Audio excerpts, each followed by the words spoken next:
Oh. Ang apel ko sa akin yung website sa marami na natutunan na magagandang lesson.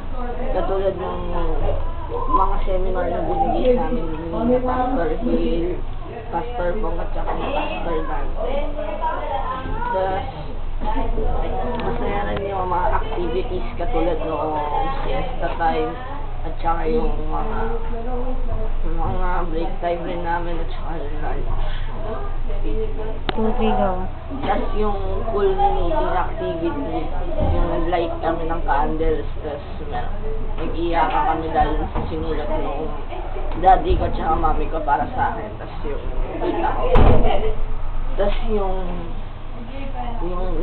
quiet time kami dun sa taas.